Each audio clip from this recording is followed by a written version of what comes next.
I'm Diane Chase, Provost at the University of Houston and an anthropologist by trade. My role at UH allows me to explore my two passions, higher education and learning about new people and places. Each day, I meet interesting people and learn new things, and now I'm exploring the campus to discover the many treasures at the university. Welcome to Expedition UH.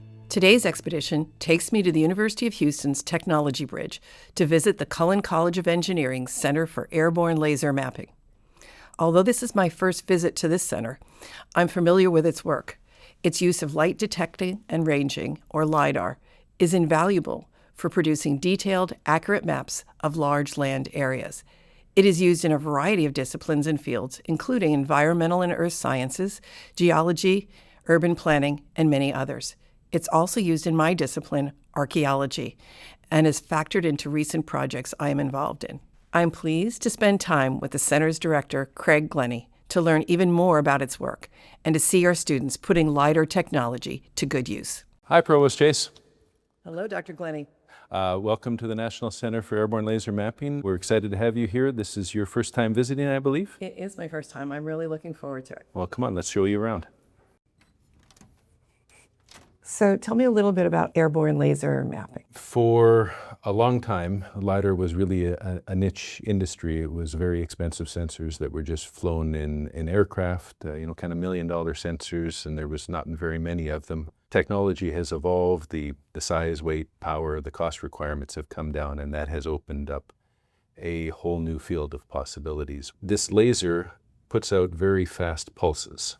From the time it takes for that laser pulse to hit the ground and come back, we can determine a range, and we can put these ranges together as the aircraft is flying over something to create a 3D model. The laser doesn't know what it is hit, it just knows that there is some sort of feature there. So you can estimate the distance it takes to hit the ground or to hit the top of a pyramid or some other kind of feature. Exactly, yes.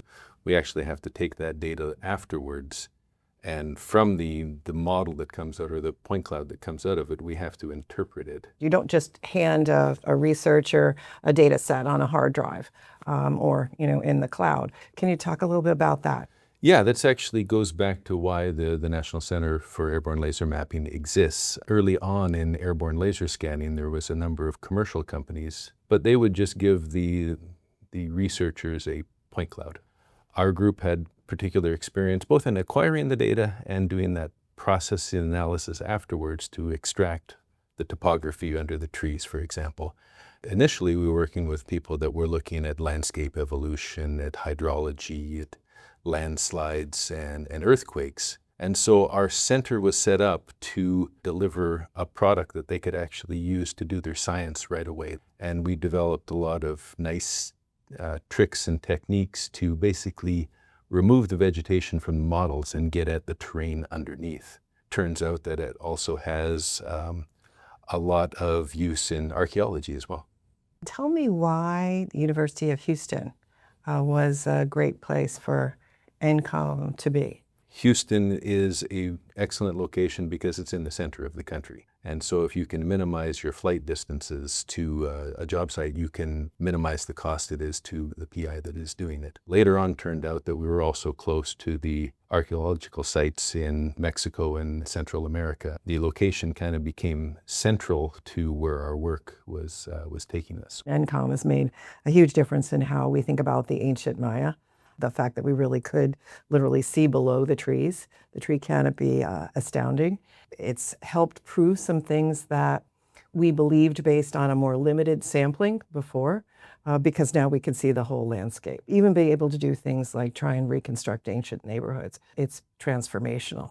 Tell me about faculty research. When we started NCALM, we decided to grow a graduate program around it. And so we have a graduate program in geosensing systems, engineering and sciences. We have 5 tenure track faculty and 4 research faculty, 36 PhD students. Wow. Doing research in these kind of areas. You use LiDAR, airborne LiDAR. What other kinds of LiDAR? We also use what we call terrestrial LiDAR, and so this is a laser scanner that sits on a tripod so it doesn't move, but it scans the area around it, does very high resolution and very detailed models We also do what we would call mobile laser scanning. So this is mounting lasers on top of cars or in backpacks or things like that, and walking around environments. So can you tell me a little bit more about other applications for LiDAR? One of the most active areas of research is in autonomous vehicles.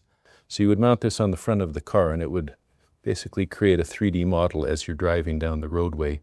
The US has undergone a very massive collection of data for every roadway in the US, because if you're going to drive an autonomous car, you need to know where those roads are, and you need to have a high-resolution model of them. Companies like transmission utilities use LiDAR to look at their transmission systems to decide when to cut down trees. Railroads use LiDAR to look at rockfalls along railroads so that they can better place guard systems in. If you have an iPhone, it actually has a laser scanner integrated into it. Something on your iPhone is really great for, maybe capturing something the size of the conference room table. But if you want to do anything a little larger, a square kilometer, then you're maybe looking at a LiDAR system on a drone.